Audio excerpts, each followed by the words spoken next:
Hi and welcome to the ChWo. My name is Ivana Waweru and the ChWo stands for Talking and Healing Childhood Wounds. And welcome. Today I have a very special and beautiful guest. Ooh, and she's going to introduce herself and tell us what she'd like us to know about herself. And yeah, I think you guys know me. We've been here together for long, so let's give a chance to our guest. So, yes, please introduce yourself. Hi. Hi. Yeah. This question usually hits this question even in interviews. Mm-hmm. Tell us about yourself. Unaangaje mini firstborn. Yeah. Anyway, my name is Fatma Muhaji, known as Tima. I actually prefer Tima. I am a marketer and I am I'm old enough. Old enough yes. too? I'm old enough. Yeah, I'd say I'm a free spirit and just taking this journey called life. Yeah. A day at a time. For sure, yeah. Taratibu too. Yes, that's me. And I love fun. Yeah.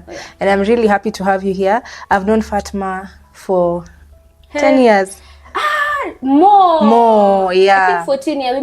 We met in 2010. Yeah. It's over 10 years.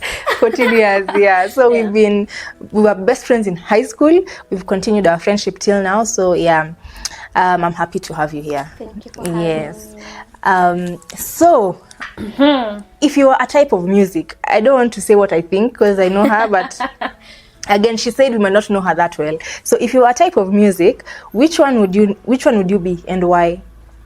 Okay, so I love music so much. So I'd say Nikona different, Nikona different. But I'd say majorly R&B because I'm cute and sweet. Yeah. And like kidogo mellow. I have mellow. R&B.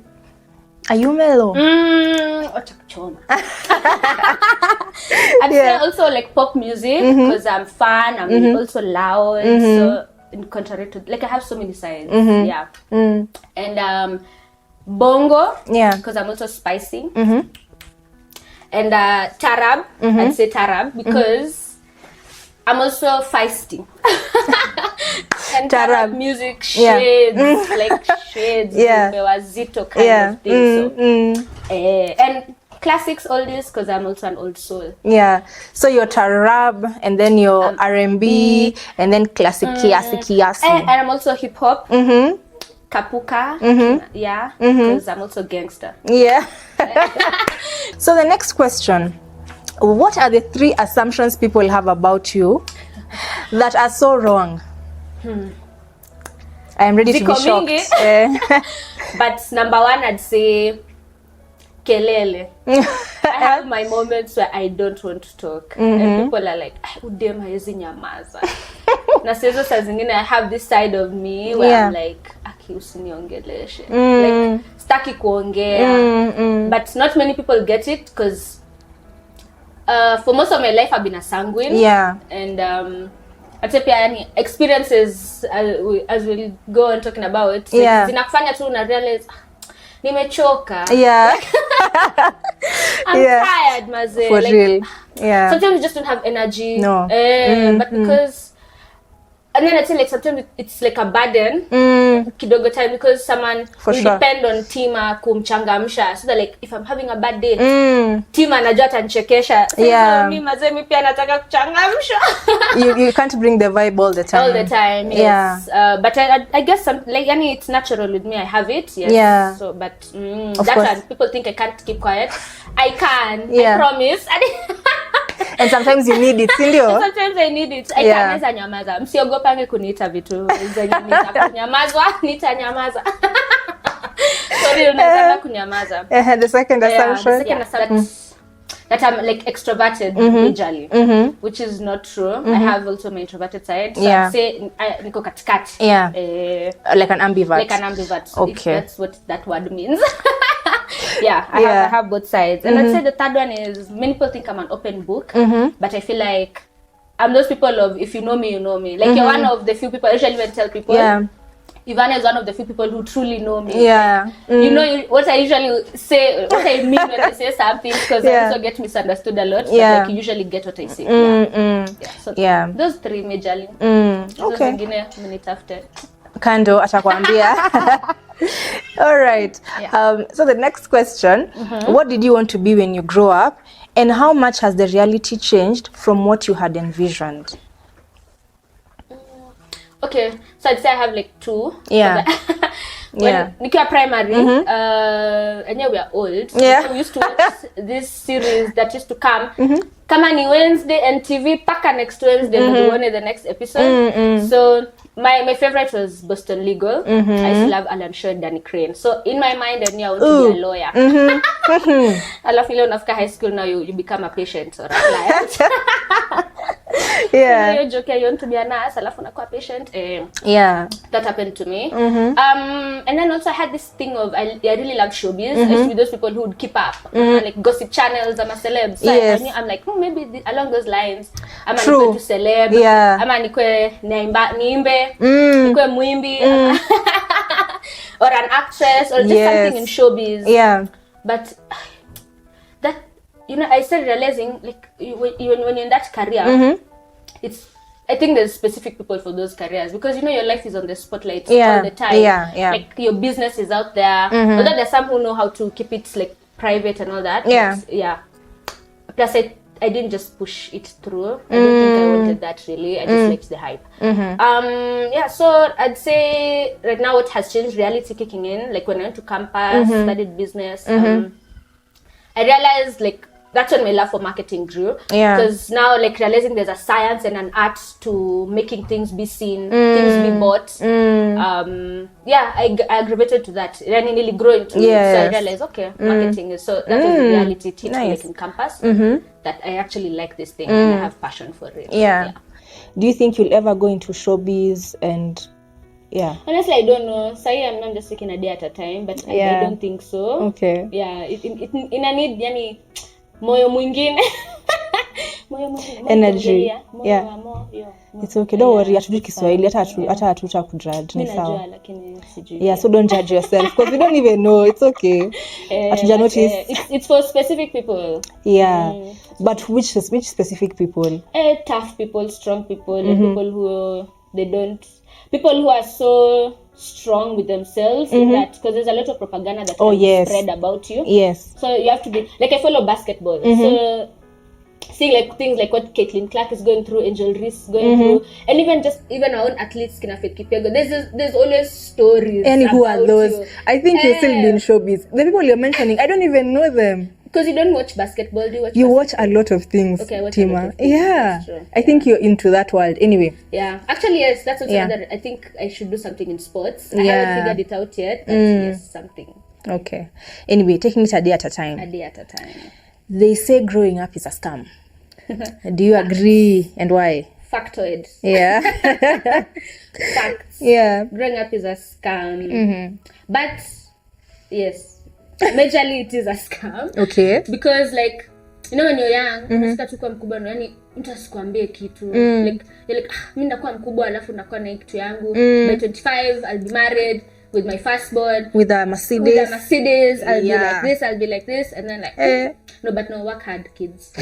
You can achieve those things by 25. But if you're well connected, I'm sure there's 20-year-olds out here who are driving these big cars. They're well connected. Sure. So, but yes, I'd say majorly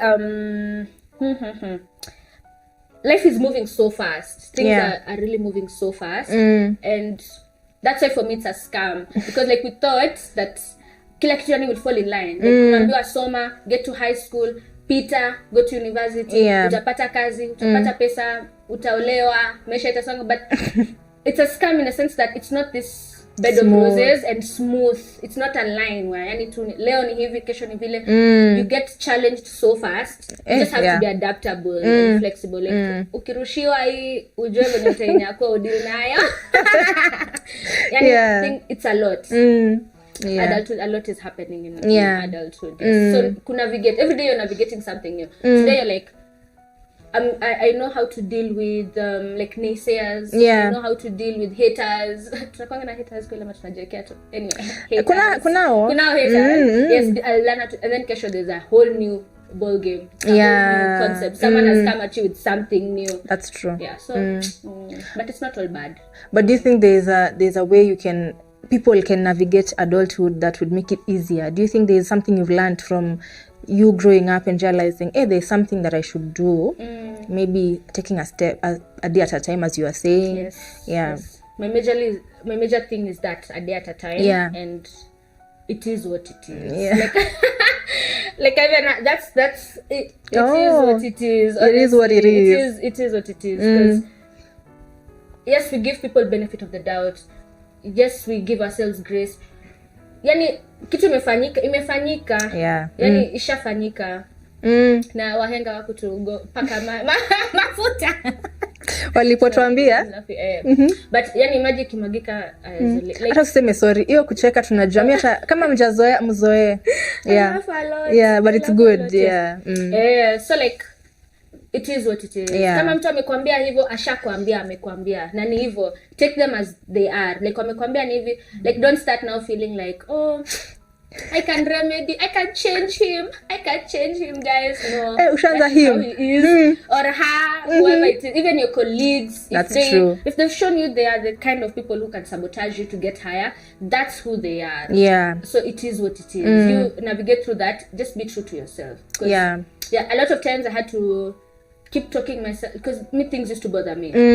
Who has said, you remember, you know. Yeah. Like if someone says, oh, like Fatma amefanya hivi na najua sijafanya, it used to, mbona anasema mbona amesema nimefanya na mimi sijafanya, like, yeah. It used to really affect me to a point like you cry every day. You start doubting yourself, but mimi sijasema na sijafanya. Yeah. And I know sijafanya. So once I learned that and I mastered that, if your conscience is clear genuinely, because kuna watu ni wabaya and kwao wanaona tu ni sawa, but it's true. Yeah, it's who they are. So sorry, kama if that's not you, just be true to yourself and move with if your intentions is clear, clean, pure, unajua hujafanya kitu kumkera mtu ama kumudhi mtu ama kumuumiza mtu, then you move on. Yeah. It's and give yourself grace. Yeah. Give yourself grace. You will fall, but utaamka.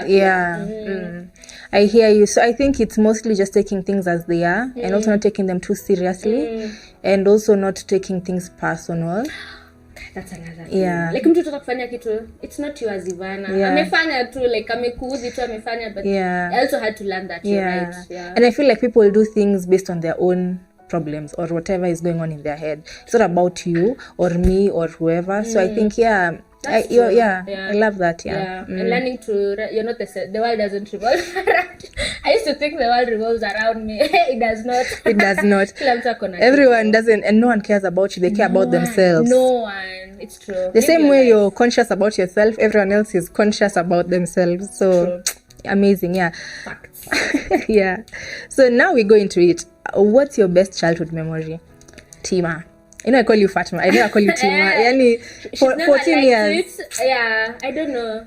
Anyway. Tima is so cute, so demure, so mine. I find it so cute. Like I don't know. But then I should know. I should go for therapy and find out why. Yeah, we need to have that discussion. Because even I have a friend called Jamila. Hi Jamila.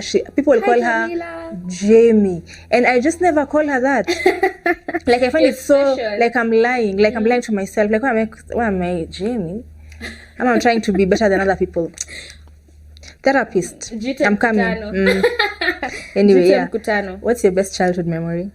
I'd say a lot. Every family time for me. And then being Costarian, mnaishingi wengi pamoja. Yeah. Like mko tu wengi. So for me it was normal. Just always having family time was every day. Yeah. Where support like, tumeenda kwa auntie yetu. Sisi auntie yako. Mnaishi na auntie. Mnaishi na nyanya. Mnaishi na yani, so I'd say those times, yes. And special occasions like just being with my mother. Yes. Especially since like I lost her at an early age.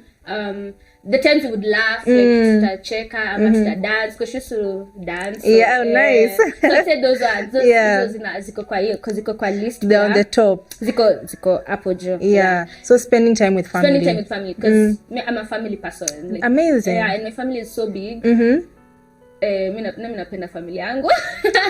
You know, most family people, time is an amazing time for me. Tangu wow. utotoni. You know, most people would talk about their childhood and say their best memory was when they were with their friends. So it's very interesting that you're probably a family person. I'm a family person. Deep down. Like I am. Because I also love my friends. I feel like even like my friends. But childhood, my friends, there's some though we've been friends tangu utotoni. Tangu utotoni, but we still are. Especially like from school, but not from at estate. Oh, yes. Because tumehama sana pia sisi. Ika Nairo tumehama. So au tuseme yani haijapik sana, but from school all the way from Hospital Hill, Green Garden, Alama ya dukuduku.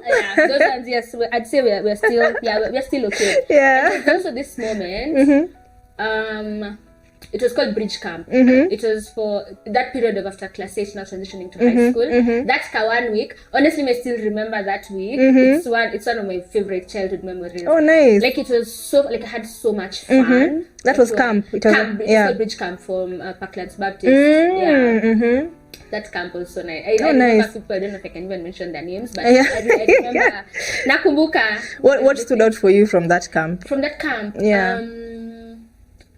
People were just appreciating everyone with their different characters, and then like I'd say the facilitators. Julie is one of my. I really like Julie. Like Julie, she was so nice. And her husband, Pastor Nick, Kinamato, the facilitators of the whole thing. They were so fun. Like I could not believe adults are this fun. Like those people are so fun, and then they're so real. They're telling you, oh, when you go to high school, even when you get a boyfriend, like do this, be careful in this sense. Like they really prepared us for what to expect in high school. Like they'd even tell you cases like, oh, there's this, you can encounter, this is how you navigate. And then like the challenges we would have. And then at that time, I remember what stood out for me. We were asked to name ourselves. We were divided into groups. We were told to like, because I for chores, like this day will be this. So we did, ours was called, I think, diapers. And then this was called what? Your group. And then someone was like, why are you called that? It's because we can't choose between Pampers and it was Pampers and what? I don't remember, but it was that that naming process. It was so fun. I think we laughed. Yes, and the bonfire. That week was so fun. It was such a nice time. Like Mam Chongwano. And that's I got my favorite funny statement. Ati, okay, you ni mzee. Hebu tuambie basi joke. Okay, you ni mzee. Next day itakuwa cheetah. Oh gosh.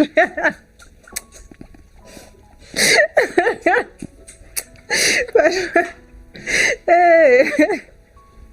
And you still remember that to this day. How old were you?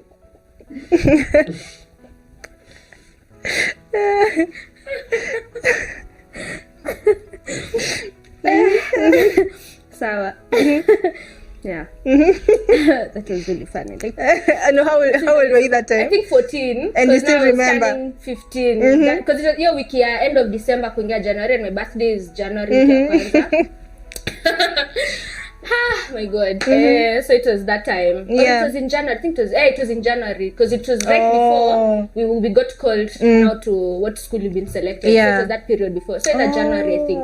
Oh, before high school. Yeah. So I'd say I can shut down 15. I'm gonna go 14. Maybe 14. Yeah. Okay. Interesting. Yeah. So you also remember the fun times with your peers, but also I feel like you would talk about the sense of belonging. It was maybe standing out for you a lot. Probably, by the way. Yeah. Because even like we had this thing for ChWo Wall of Fame, people writing things, nice things to you or whatever. And I remember mine, it was, everyone got their own envelope. But I just remember reading those 2 notes that I received from that camp. Yeah. It was just amazing. Wow. Nice. It was really nice, yeah. So expand further on that thing of sense of belonging. No, because you had said your best childhood memory was when you were with your family. And I know most people, when you're with your family, you feel like you belong, especially if it's a good experience. And then also with your friends, when I asked you what you stood out for you in the camp, you said it was that people were accepting each other. As they were. Yes, yes, that's true. So probably. That's so true. Anyway, let me not try. Psychiatrist, nisianze kufanya therapy kwa podcast. No, it's I mean. Yeah. she does. She takes calls. Yeah, I do. If you need a therapist, I am here. It's like, now I know I love a sense of belonging. Yeah, she does. She actually does. Yeah. Anyway, so now that you go to your worst childhood memory, what's your worst childhood memory? What do you feel was just that thing that you're like, oh, I just wish, it never happened? Majorly, I think the worst part was obviously like my mom dying. Because it came out of the blue. A little shock, a little surprise. Yeah. It's not like that she was sick. That now you anticipate. Yeah. It just happened. We just slept. She didn't wake up. Yeah. Evil. So I'd say that one. Because uko shocked kidogo. Yeah. Like, what just happened? Like, nini may happen. Yeah. How old were you? 11. That one I remember. Yes. 11, I was 11. I'm young. No, Uzuri just some of the year, so it's okay. They don't know. If you say your age now, Paul will know my age because we said we're in the same. So don't. Oh no, but it's good if they think I'm in your age because you're younger than me. Yes. I'm younger than you, but by 1 year. Sasa ona tena umetangaza. Can never keep a secret. But don't worry, people don't know my age. Okay, maybe they do, by the way. Anyway, it's fine. We're beautiful. Yeah. So I know it's a hard thing to talk about, but maybe just to understand, how was it for you and who was your support system? What was it like? Okay, so at that time, how it was, again, as I said, it was shocking, it was surprising because it just happened. I realized I had to people usually tell me that, like, Fatma, you're so strong, you're usually like so, like, uko mature and all that. Yeah. But like I had to. Because and you were the firstborn. I'm the firstborn. And are you the only girl? Is that? Yes, from my mom. It's okay, you're there. Yes, Yeah. Yes, and then my brother. So we were just two. Yes, yeah. So I'd say, and then like our family really came through. Yeah. You see, like even that day, like when everything happened now, because Scott Neship it was just the three of us. Yes. Oh. Yes. But that day, I think people usually say, people who are dying, they usually know. Because that day, we used to have this lady who used to come to clean the house and wash clothes. Yes. She used to come on Wednesdays. Yes. But that week, for some reason, my mom was like, Nani should come on Friday. For, like, I don't know. I think had she come on Wednesday? No, she didn't come on Wednesday. She said instead of coming on Wednesday, aje Friday. So her coming that Friday was a blessing in its own way, because now she passed away that Friday night. So that morning, tungekuwa tumefanyaje, Yeah, so at least she was there, because now she called, because she used to work with our neighbors, where now my grandma and my other auntie used to live. She used to work with their neighbors. So she was able to call them and tell them, like, something has happened, like, come home. So that's how news got to the other side, and they were able to come. Yeah, so, but yes, so another way, who knows, maybe say, being a Presbyterian woman, you can't show lewa now with 3 kids or something. It's true. So I feel like they really supported us. The biggest support system, again, my family. Because our relatives came in, they took us, my aunties took us in, my grandmother. They say it takes a village. Yes, me and my brother, it was a village. Yeah, it was a really, village that really got us through, like, everything. Yes, so I'd say that. So that memory, like, not memory, that instance of, like, losing a mom at an early age. Yes. Because I didn't feel so affected, because, like, I didn't feel like I lacked a mother, because, like, I had mother figures in my life all through hadi leo. Yeah. So I've never felt like, but deep down, you miss, deep down, yeah. And that's another worst thing, bad memory, or rather, is like, I feel like with me and my brother, we used to fight a lot. We would have been friends, like, me and my brother used to fight. I think hadi leo we fight a lot, like, we fight a lot, but we know, mnapendana but tu. I wish I did better being the older sibling. Most of those fights, and also standing up for him, like, a lot. I should have done that more, because tuko na beef home, like, tuna beef too, like, at shule, like, tuna beef too, but I should have been more. Can't touch my brother. But do you think that maybe it's because you didn't feel the support as well from wherever, like, because I think you can only give as much support as you get. You can't really just wake up and be like, okay, I'm supporting you, and you're just there alone. But ni mdogo. Hata ulikuwa mdogo. 11 was a small girl, Yeah. But anyway, because I also went to boarding, like, immediately after it happened, like, I went to boarding, so we didn't have that Atika relationship, but, like, even even before.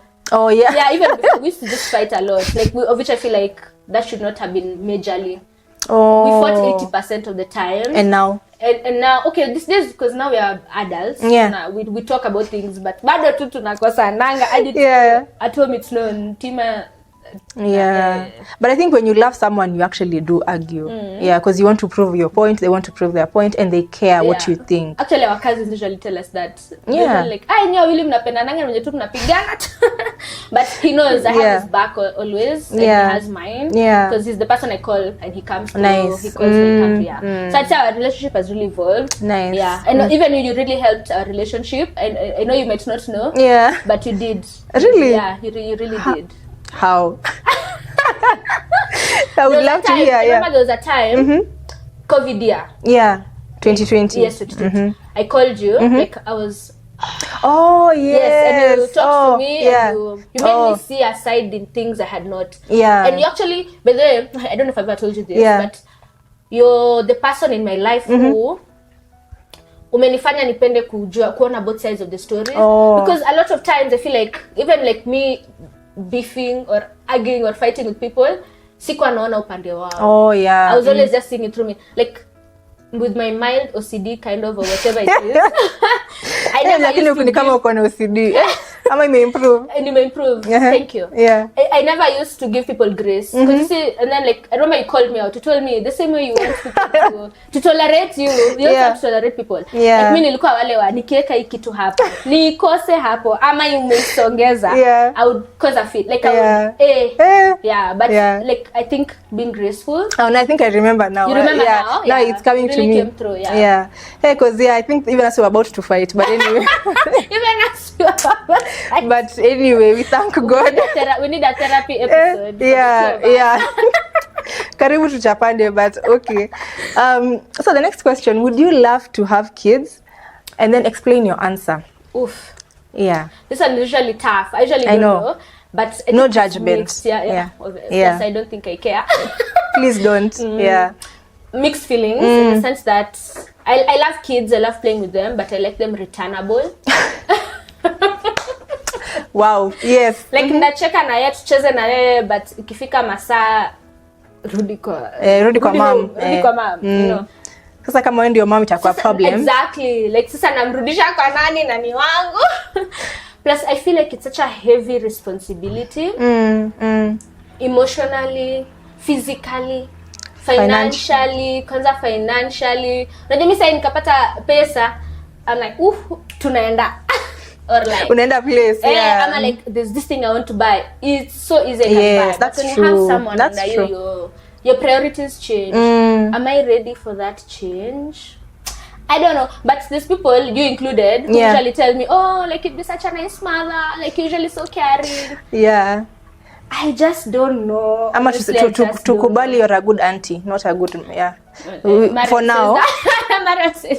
We just focus on what is happening now. What is happening now? Yeah. Okay. But I don't know.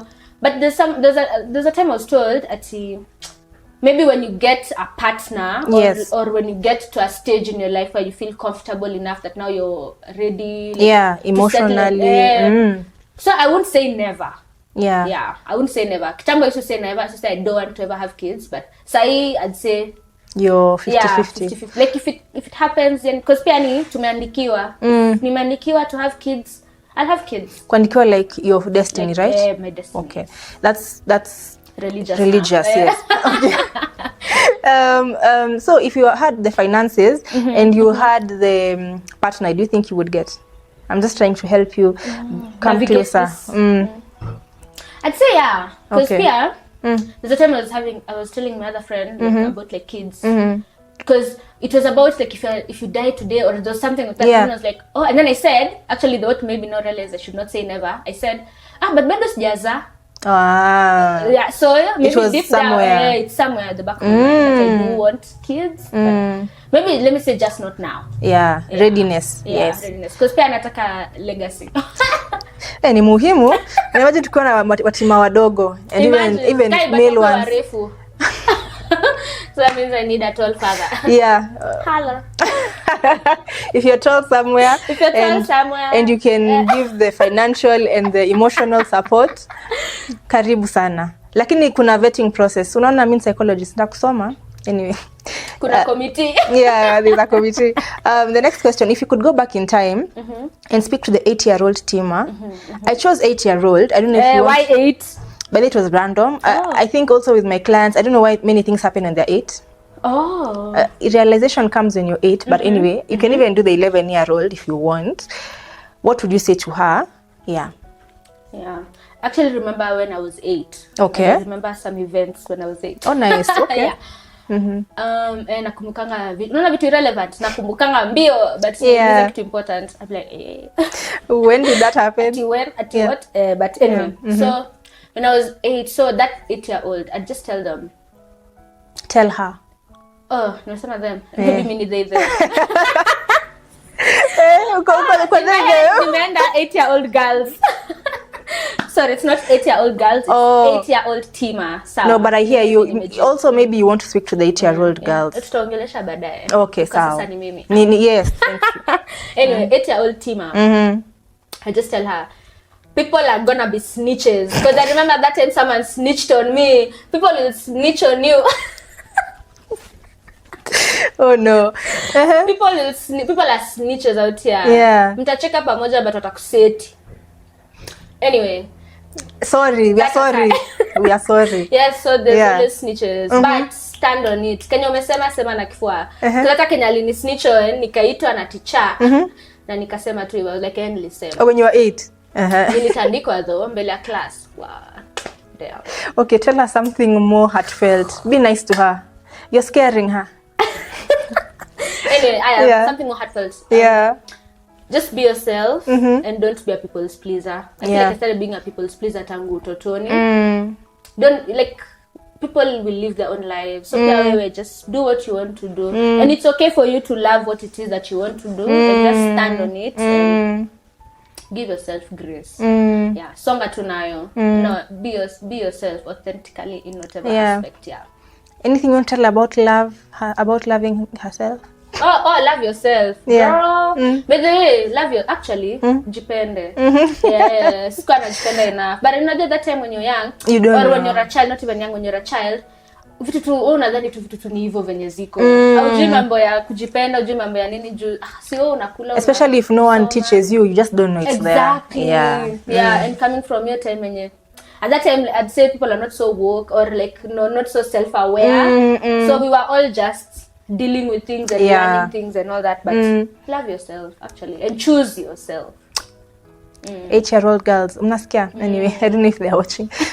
How do you think your childhood affected how you relate in your friendships and relationships? I know you're very, okay, anyway, I don't know, let me not say.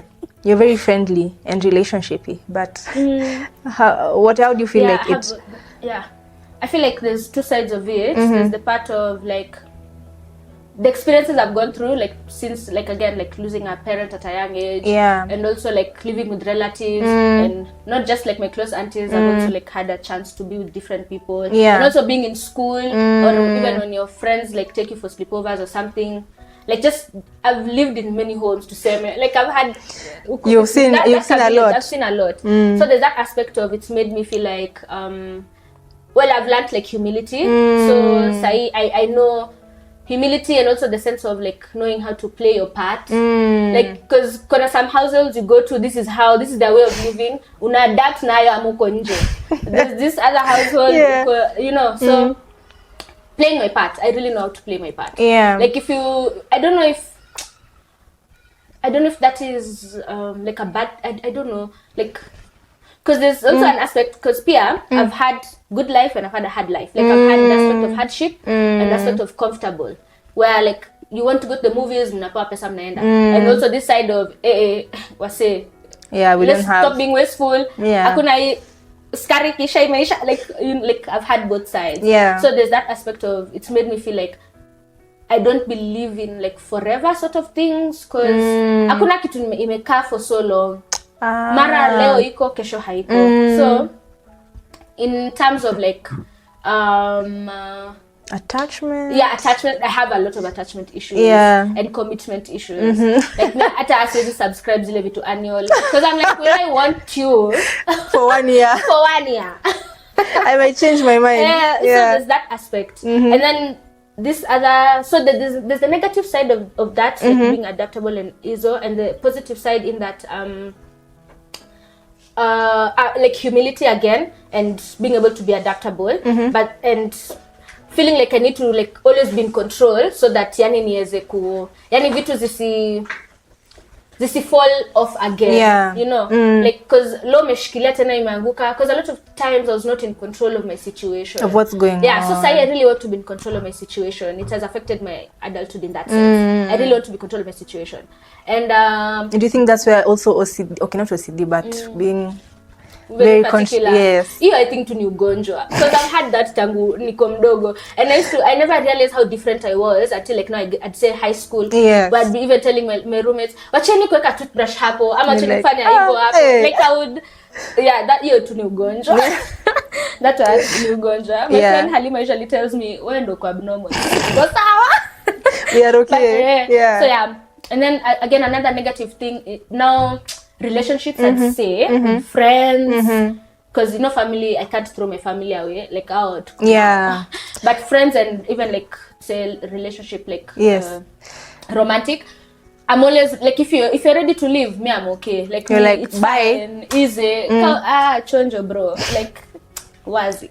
Or even with a friend, like tumekosana, itaisha. Like me and those people, nikikata nimekata. You're okay with ending things. Yes, I'm okay with things leaving, because people came, people left. Mimi niko sawa.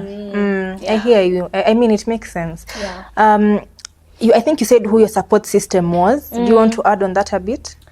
Yeah, just kidogo. I mentioned my family. I mentioned my siblings. I really love my siblings. Yeah. Blood and situation siblings. Like all 8 of them. Yeah. They're my siblings. Yes. Whether we're from the same woman or not, father or not, we are siblings. And like the love we have for each other is strong. And I really, because I'm the oldest even of the whole lot. Yes. Nice. You're still the first one. Yes, I'm still yani mimi nule first granddaughter. Kweli tu. Yeah. Legit. My grandma ni mimi wa kwanza. Oh, from nice. My grandfather mimi wa kwanza. And also my paternal side ni mimi wa kwanza. Wow. You're destined for leadership. Yeah. So I'd say even friends. Okay, no, before I go to friends, like my siblings number 1, and my family as well. Like akuka from my grandmother, marehemu, my grandmother's side, like my aunties, my uncle, like tumekuwa really close, because pia yani tumelelewa wote pamoja. So we've always been together. They're my support system, and again educating me and my brother. That was amazing. Yeah, that one yani may God just bless them. And then now friends, like you guys, like me, I love my friends. Like me napenda marafiki zangu. We love you too. Yes, because you guys, like you tell me when I'm wrong, you call me out. So you don't sugarcoat. And like if you're seeing things from my perspective, you're seeing them from my perspective. Like, and we get through things. Like, because even like I really hope like even when you have something, like you can always. I do. See, I've called you before. Yes. Yeah. No, usichoke. Yeah. Like I got you. And all my friends, I know they got me. Yani tuko pamoja. Like, kama nani na nani anyway. Waliacha kuwa pamoja. So mapenzi la chaka kifuniko ile ya politics. No. Pamoja kama ile kifuniko ya gas. Hawako sawa. Ya kifuniko ya gas iko bado sawa. So now last question, what would you tell young girls out here as a grown-up girl, as a grown-up girl that you feel, anyway, grown-up girls, anyway, what would you tell them that you feel could help them navigate better? Me, I'm still a baby. Ain't no way. No, there's no way. Young girls, number 1, also sawacha niwaangalia. Yeah. Stand up for yourselves. A lot of times, like even although maswali ulikuwa unauliza as a childhood, ulikuwa na mean from what side to what side? What do you mean? Children, like children, young English girls. teacher alikuwa anaitwa nani? Mimi nilikuwa na fail English by the way. Ivana used to English used to shine. Yeah. it's fine. Ivana alikuwa chopi. So anyway, ukumbuki kutuamianga anyway. Or English, be specific. It doesn't matter. Anyway, so young girls, stand up for yourselves. A lot of times you might be put in uncomfortable situations, and because you're afraid to stir the pot or to kuharibu maneno ama huyu atakaje nikifanya hivyo, sometimes even like own relatives, like someone can come akushike in a suggestive way. Imagine just say no, refuse. I know it's usually so hard because you're so scared, and it's not your position, it's not your fault. Yeah, Jisimamie, please, jisimamie. Just tell them no. And even you can scream if there are people around. Scream. That's true. Yeah. Like don't feel helpless even in those situations where I know they can feel so helpless. Yeah. Just speak up. Speak out rather. Speak out. Jiongelele, jisimamie, and don't be scared. Sisemi msumbue. But unaweza sumbua. Heri usumbue kuliko unyamaze. Especially if you know kenye umefanyiwa si haki. Exactly. Yeah. Stand up for yourself. Stand up for yourself. Do not be scared to stand up for yourself. And be brave, be courageous. I've been a loud girl my whole life. I've been tiny my whole life, but I would always just stand out. Some might try to use that against you. Put True. it like how hata hatuli. Msichana kwaje? Like you're not a girl. Kelele si ya wavulana. It's not a boy thing to be it's loud. Not gender. It's not a gender. Actually, it's not a gender thing. Like just be yourself. If you're loud, don't feel you need to be suppressed. Sure. And if you're quiet and introverted, don't feel the pressure to now, oh, I also have to be as loud as Tima or the Timas out there. No. Just be yourself. Honestly, just be yourself. Yeah.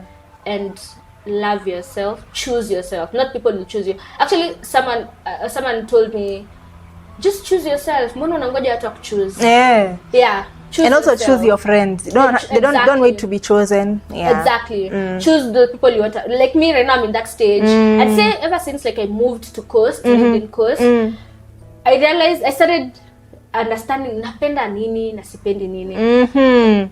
I like right now the people in my life, the close ones, it's very intentional. Yeah. It's very intentional. Because it's no longer just about but alikuwa mzuri ama alinifanyia hivi.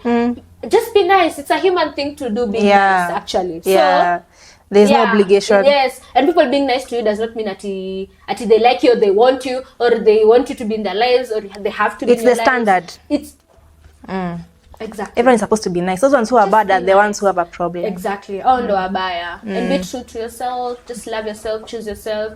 Be intentional. If you like drawing, imagine draw. Yeah. If you like singing, sing. Hata kama unatembea ukiimba, me sometimes really feel like people think I'm crazy natembea nika.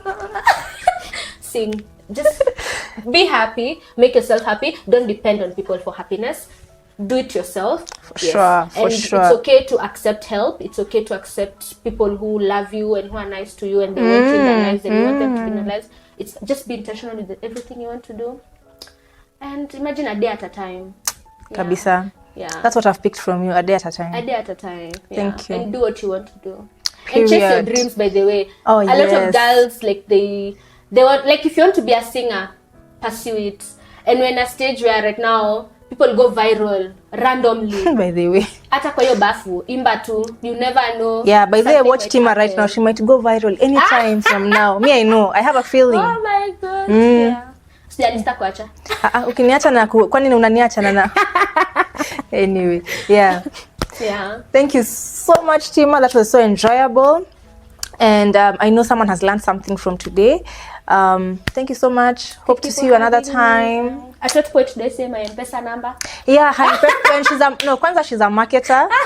So if you have any marketing needs, this is the girl. And you see the way she's lively, that's how your business will be like. So anyway, thank you so much. Thank you for having me. Thank you. I was so nervous because I really love your channel. I watch it. I watched all the episodes. Yeah. So to be a part of it is, thank you. It's an honor, honestly. Thank you.